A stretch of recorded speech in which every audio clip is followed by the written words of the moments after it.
Welcome to the Investor Fuel Real Estate Investing Show, where I interview the nation's top real estate entrepreneurs, industry leaders, and other amazing entrepreneurs to help educate and inspire you to take your business and your life to the next level. My goal is to add tremendous value to you during every single episode of this show. If you get value, I'd love it if you subscribe on your favorite podcast player, subscribe on YouTube, and my very favorite, please share this with your community so we can impact even more entrepreneurs. Let's start today's show.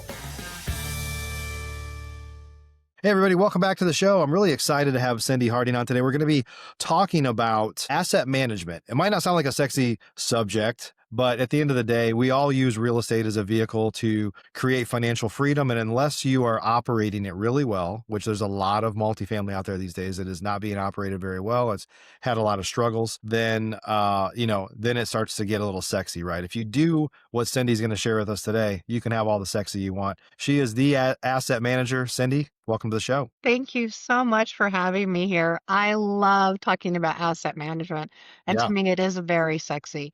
I love watching a property blossom.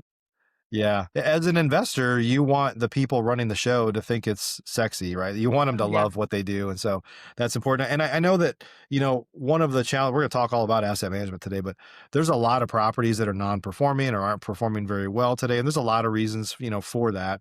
But I think one of the things that you said right before we hit record here was that the asset management person, the person that's responsible for that in the kind of partner agreement, usually gets the short end of the stick. Like the sexy side has always been the investor relations people, those raising money, those that are kind of putting the deal together. But the most critical part in the whole thing, and everybody knows it, is that it operates efficiently. But that person is usually, like, as you said, the person that drew the short straw. Yep. We're trying really hard to change that. We want people that are asset managers that are very excited about it and really know, like you're the one that helps that property move from, what you've purchased to be able to meet those returns to your investors, and then also to have it become a community. So I think it can be very fun. I love it. I do it every day, all day long. Yeah. So there's this misconception, like a lot of people don't even know what do you mean by asset management? You mean property management? They're very different things. So why don't you just tell us, like, how do you describe asset management? Okay. Yeah, so we do always hire a professional third-party company, so that they're the property management, and they're the ones that take care of the leases, the T's, the tenants, toilets, and termites. So they're the ones that do the leases, they take care of all the maintenance. And what we are is we're actually the manager over the property management. And the way that we've structured it is that we have our GPs. So those are the people that are the, key principals, the general partners on a deal. And then we have the asset manager, and then we have the property management. And so I'm the liaison between the GPs and the property management. And the reason it works really well is they only have one voice. They don't have multiple people telling them what to do. They do basically what I tell them to do. And then I go back to the GPs, I report to them, and I let them know. And I'm a GP myself, but I report to the GPs, this is where we are, these are the things that we're doing, these are some of the projects that we have coming up. I know we do our votes, get all our approval, and then I take it back to the property management. So that way, the property manager is only listening to one person.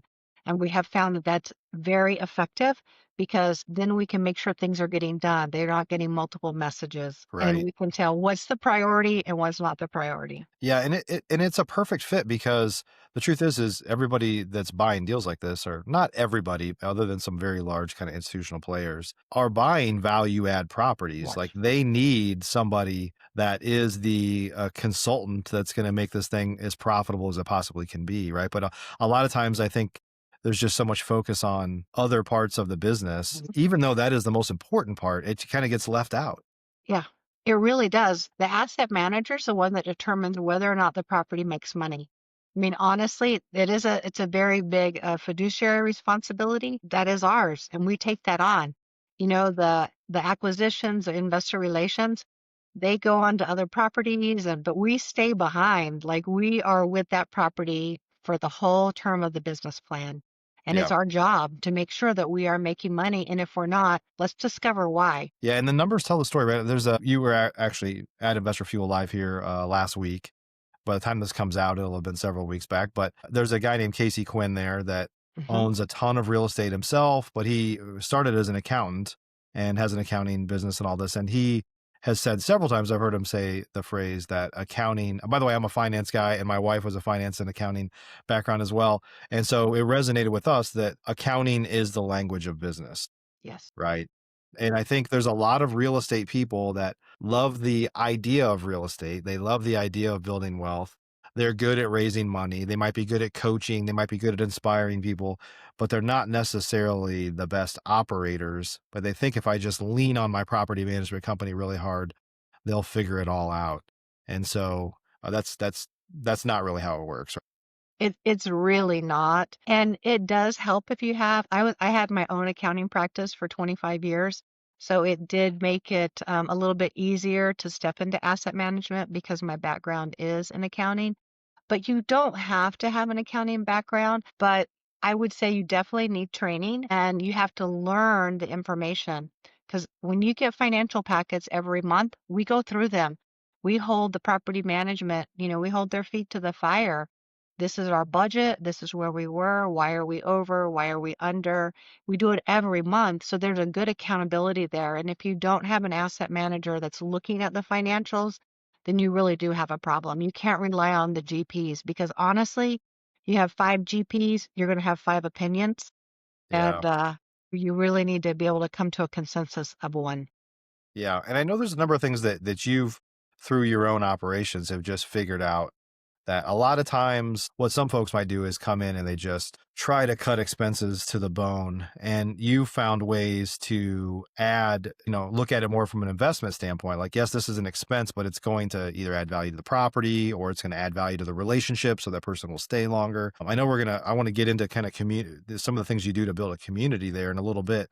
But before we get there, maybe talk about like some of the misconceptions or things that people look at that are that I guess where they try to cut expenses but they're really kind of short-sighted on those potential investments, if you will. Well, I think one of those, a big one is renewals. They think, okay, they've lived there a year, we're going to raise the rent. That's how we're going to keep increasing our NOI is through increasing our income. So we're going to raise the rent. And we're really what I say front facing to the resident. So we try to be mindful of what the resident needs. So whenever it's time for a renewal, we always do something that's going to let the resident know that we appreciate that they are choosing to stay. And so we'll do that through some sort of upgrade within their unit, which you have to remember on the flip side of that, we're still increasing the value of the property. So not Mm, only are we letting the resident know, hey, we really appreciate you, but we're going to do something that's going to increase the value of the unit that they're in. So we're either going to put in a new faucet or put in LED lighting. We had a guy who his toilet rocked. Every time he sat on the toilet, it would shift back and forth. And when it was time for him to renew, he said, I will renew if you give me a new toilet. Well, yeah. do you think we gave him a toilet? Yeah, Yeah, of course. absolutely. Yeah. Yeah. Yeah, And there's a lot of people that would, I guess, maybe give financial incentives, right? Which is like, we'll give you a month off or we'll give you half a month's rent or things like that. And those are not adding value to the business and correct. they're also detracting from your NOI, obviously. Right. We don't do that. That's not part of our program. We Yeah. always do something that's going to increase the value of the unit. Yeah. Yeah. So let's talk about community activities. I know you do a lot you want to make it a home, right? I mean, at the end of the day, apartments are more transient than houses. And Hmm. your goal is, I mean, I own a bunch of single family houses too. And I can tell you that the vacancy and the turnover and then the associated make readies like just eats our lunch, right? And so Yeah. you want to keep people there. And so part of that is making it more of a home, right? So talk about some of the activities and things that you do. Yeah, we actually have a program. It's called From Complex to Community. When you think about, especially with value adds, when we're purchasing, a lot of them are what I say tired owners, tired complex. They haven't been doing the deferred maintenance. And so people just kind of come and go. They don't really know their neighbor. It's just a place to lay their head at night. And so our goal is to turn it into a community where people have a beautiful, safe place to live and where they love where they live and they love their community. So we do different activities every month. The first one we do is a incentive. Now it's also, just remember, it's twofold, but it's an incentive for them to pay on time. So we'll do, like, if it's on the 5th, but the 5th day of the month, we'll do maybe pizza and pay. So if they paid their rent, they come to the leasing office, they get pizza. One day out of the month, we take care of dinner for them. We might have a taco truck come, and if they've paid their rent on time, they go to the taco truck. And what happens is it helps us with our cash flow because everyone is paying timely, and also cuts down on the on-site having to do follow-up for delinquencies, which also then leads to now we don't have to do notice to vacates, and then we don't have to, it just helps get everybody in the front. And we also, on the properties, we offer flex pay, which is a program that's a third party where they can pay half a rent at a time. So we do work with our residents because we want them to be able to pay on time and to have, what they need in the community. So that's the first one, is the pay on time. The Yep. second one is we always do a birthday celebration. And Mm, so we'll pick a day of the month, like maybe the third Thursday of the month. They get a text, and it's anyone in their house because remember, it's all listed on the lease, and yeah. we do use AI. And so AI lets us know, hey, these are the birthdays that are coming up. And so we get them a text, please come to the leasing office. We have a birthday cupcake or a birthday cookie or some way that we celebrate, the residents that live there, that it is their birthday. So that's another way that we That's celebrate. great. And then we also have a community event. So that might be we have a barbecue, we've done Easter egg hunts, we've done pool openings. We'll do a big barbecue. We do a pool closing. That way we officially open the pool, officially close the pool. And then any type, like we have Halloween coming up, so we'll do a trunk or treat where people will set up their cars in the parking lot and the kids can be in the complex and they can come to the leasing office. We always have a big bag of goodies for them. And then they go and visit the different cars. And that way it's a safe way. And then people are sitting there, they're talking to their neighbor, and then Right. it becomes a community. Yeah. So help me understand with these are amazing things. So does it help? I mean, it seems like this would be better the bigger the apartments are. And so when you're going into deals and you want to create community, are you avoiding, complexes that are like one bedroom heavy, for example? Are you trying to find things that are a little less transient because it seems like the things that you just mentioned here would work best with small families, right? Yes, yes. Yeah. Yeah, we do. A lot of our complexes have 2 and 3 bedrooms. So when we're Mm, getting into those 3 bedrooms, we are having families that live there. But we don't really shy away because we do have one complex that just has 1 and 2 bedrooms and they don't really have a lot of children. So we did an Easter egg hunt for them. That was an adult Easter egg hunt. It was at night and they were glow in the dark eggs. So we oh, still do things, and we still do barbecues. People still eat. People still want to get, yeah, get in the pool. So we just tailor it to each community based on whether or sure. not they have children or not. We'd have Yeah. one where we owned 4 communities in the same town. We did a huge backpack drive for them. So we just watched when Amazon Prime came about. We bought backpacks and then we bought a package of school supplies that had paper and pens and pencils, erasers, crayons, all in one package. And so we offered that to our residents. We didn't want them to have to choose between paying rent and getting their kids in school. And nowadays it's so expensive getting all those Yeah. things together. So we want our residents to know, hey, we care about you. We are there to help you. And the leasing agent that's on site, she's your advocate. So that's what we want people to do. We want to change the perception of the leasing office. So we do that when we have these events that the leasing agent's there. She knows their kids. She knows their dogs' names, That's great. so it's really helps create that sense of community. Yeah. I think a lot of things that you were explaining here, like, will help real estate investors remember that your tenants are your customers. Like a lot of Yeah. times we just want them to be this faceless person that's sending money in every month like clockwork, but they're humans and they're customers, and those relationships are in an age of AI and social media where people are connected to everybody but don't really know anybody or don't have those relationships. I mean, I think it's every little thing like that helps people feel like they're important, right? Yeah, and we do use AI, but the part of us using AI allows my on-site to spend the human time. So she's not Yeah. having to chase people down for their rent. We've had people, we know that we've hit the community when they actually come into the leasing office and they're like, hey, I know rent's not due yet, but I'm going to be late, but this is when I'm going to pay it. And they Mm, keep those promises to pay because they've established a relationship with that on-site. They yeah. realize now that the on-site is their advocate. The on-site isn't the person just collecting the rent. She's the one Right. that's helping and saying, "Hey, what do you want to do for community?" You know, we had one complex, they all came in and said, "We want to do a Friendsgiving." It was Thanksgiving. Like most of us aren't going anywhere, so we said, "Sure."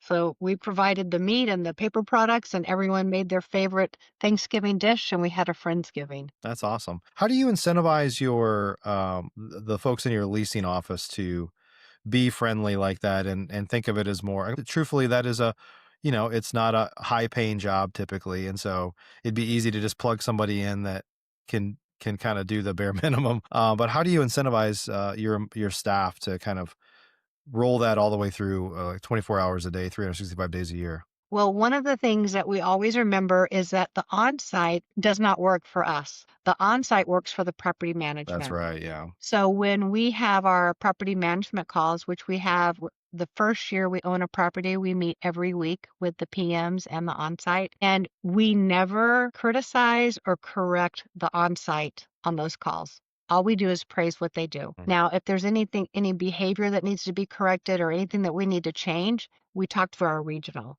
and we let the regional instruct the on-site. So the relationship that we have with the leasing agent is really good because all we are is we're their cheerleader. We're the yeah. one telling them they're doing a great job and we appreciate what they do. Any correction that comes from their boss, you know, so we're really respectful of the chain of command. We talk with the regional and we'll do that, you know, on a different call and just say, hey, this is what we're concerned about. And we have changed on sites before. Like if it's not working, we had one that she didn't really believe in what the rent should be. She thought she should be the cheapest in town. That was kind of her claim to fame is, hey, we're the cheapest in town. And when we bought the complex, I said, not anymore. Like, you're not going to be the cheapest in town, but you're going to be the best in town. Right. And she just couldn't wrap her mind around it. But we had to replace her because Yeah. we were losing people. The numbers don't lie. You know, so when we're looking and we see we've got traffic coming in, but not conversion, then there's a problem. So that's when we talk to the regional, we start watching it, we realize, yeah, we need to get a different on-site. But I Yeah. think a lot of them, they buy into it being a community because it becomes a better place for them to work. Sure. And then they always keep their office full of snacks, you know, people come in and visit. So they're the ones that are really helping us foster the community. And we let the AI kind of do the, hey, you're delinquent and all the follow-up stuff that needs to go on so that, you know, as they're dealing with the resident, they can really address what are their issues and how can we help. Yeah. So I see how you fit with managing the property manager. How do you make sure that's a successful relationship? Because I could also see property managers feel like it's another cook in the kitchen that's just like watching over their shoulder. So how do you make sure that that relationship is successful? Well, two things that we do is one, if they're used to having GPs, all of a sudden they go from having 4 or 5 people telling them what to do to having one voice, one person. So a lot of times they're really grateful. There's only one person they answer to. So they have my cell phone, they can call me anytime. And they, you know, they do. We'll have conversations because I will work with them, whatever they need to accomplish, so that I can take it back to the GPs. So that is one way is that it takes stress off of them because they only have one person instead of trying to figure out what 5 different people want. They only have one. And the other is, and I say this all the time to my staff, is you can collect more flies with honey than you can with vinegar. And I just try to be a nice person. I Yeah. try to be the honey and not the vinegar. Yeah. That's great. So let's talk a little bit about just like what's going on in the marketplace right now. I'm a GP in some deals. And there's a lot of deals that are not going very well. Some of it is Yeah. tied back to interest rates increasing and people had bridge lines and they have to refinance with more expensive financing. Some of it is there is little bit of a struggling economy, like, of going on where it's just harder for people to pay the rent. And Mhm. sometimes what happens is people are short-sighted. The operators might be short-sighted and just start to slash expenses, or I'm just going to get in there and manage it myself, or what. People start to make a lot of decisions when things aren't going well. And so I have no doubt, just from knowing you and everything that you're about, that everybody needs you or a Cyndee in their business on their team, right, to help kind of make sure this thing is operating at a high level.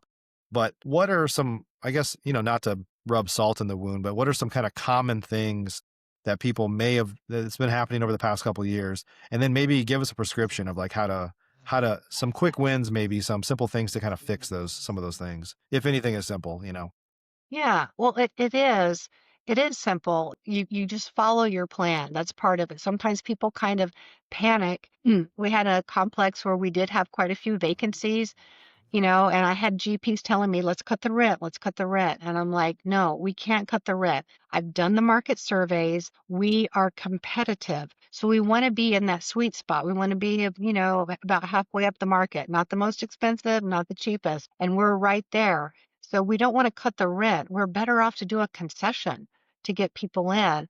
And then when they renew, then they're going to renew at the full amount. They've already lived there a year. It's not worth it to move to save $50. They already in Right. the community. And that's really where you have your success is when you've got your renewals. My renewal rate is about 85% at my properties, and the national average is about 50. So already right there, that's a win.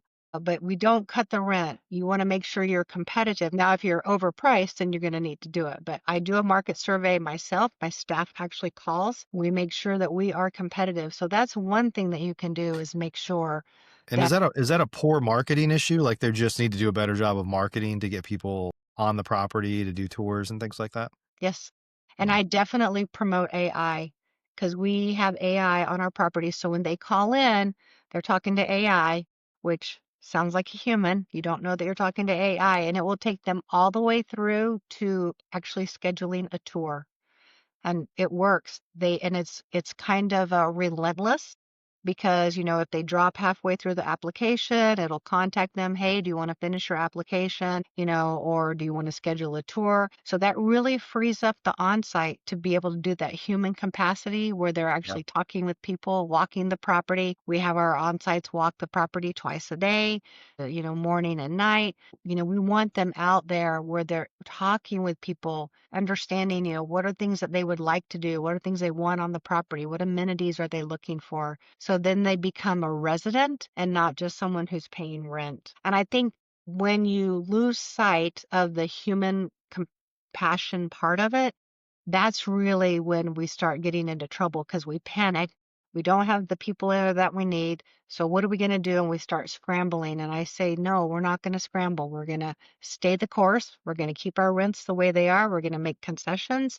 And then when we renew, we'll get them where we need to be. So it may take a little bit of a hit, but in the end, once you lower your rents, it is so, so hard to get them back where they're supposed to be. Sure. So Yeah. that's a big mistake people make. And then the other mistake is they don't look at the financials. They don't look and see where the money's being spent.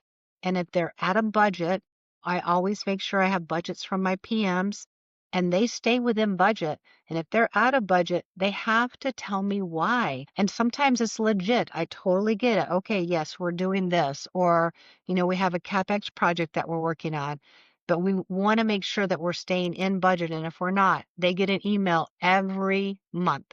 So the financials are gone through, everything is looked at, they get an email, they'll get praise, and they'll also get correction. So Mm. we do both sides because we appreciate the jobs that they do. And I think sometimes people think they're just going to bear down on the property management, cut the expenses and just kind of squeeze them, and that's going to do it. It doesn't work that way. It Yeah. really doesn't. You have to work with your property manager. They don't work for you, they work with you. We walk right beside them. Yeah. That's great. Cyndee, I'm going to ask you to get out your crystal ball and like tell us a little bit about where you think the market is going for multifamily. And I know it's very specific by market, but just where do you think the marketplace is going, and where do you think it's going as an asset class for passive investors, I think one of the things that's happened is, and I, quite frankly, I'm just looking at some of our own deals of, people invested in our deals. I invested in our deals. We thought there was minimal risk because things had been great for so long. And, at the end of the day, the returns that are not guaranteed for sure and Right. not promised, but it may be expected, aren't happening generally. And I think there are some people that are like, well, I didn't know there was any risk here. It's like, well, you should have put your money in a CD that because there is risk. So everybody bears responsibility for this. But what does this look like as, I guess, just in the market for multifamily deals? Because everything is tightened up right now, obviously, and it's starting to loosen up a little bit. But also, what does this look like as an asset class to invest in for LPs, I guess, in the years ahead? Yeah. Well, according to my crystal ball, right now we are investing mostly in C plus and B properties, mainly due to the age. So we're very particular, about anything in the 60s. It's too old, the plumbing and the electrical. And I do think that there's going to be a lot coming on the market because there were bridge loans. People are being forced to sell. So I do see there are more properties coming on the market. We get them every day, but we have a pretty stringent what we're looking for, and that's part of it.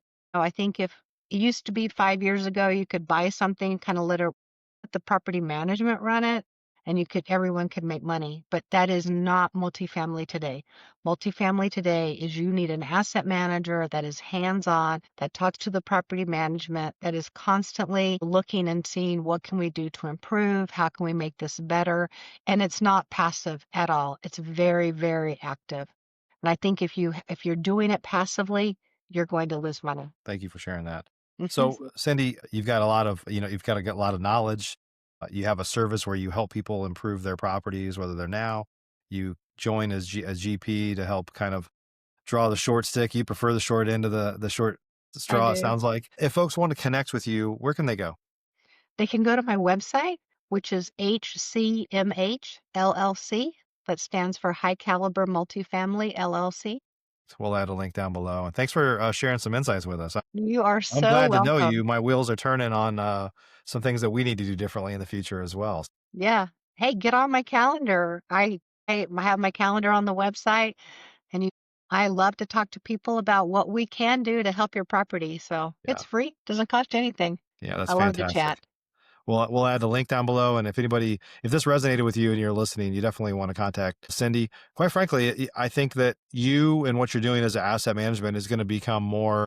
I think more LPs in the future should really do their homework as to who's running the show here, because it's such an important part of the business. And I think that if anything has happened over the last couple of years here, it's been a little bit of a wake up call as to like what due diligence can people do going forward in terms of the operations of the business, and paying a little more attention than just the projections on what might happen, and what the cash flows might be. It's like let's really dig into like who's going to execute that and make sure that happens.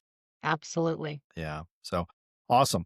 Well, thank you so much for joining us today. Great to see you. Everybody, thanks for joining. Hopefully you got some great insights today. If you're investing either passively or actively in property management, in multifamily, sorry, you need to make sure that you have these pieces in place. And quite frankly, I've raised money for deals. And so I know I've built up a lot of relationships with a lot of people.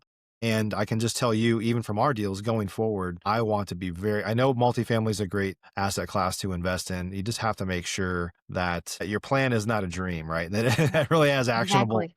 steps And that you've behind it. got an active manager Yeah, that's absolutely. going to be very involved.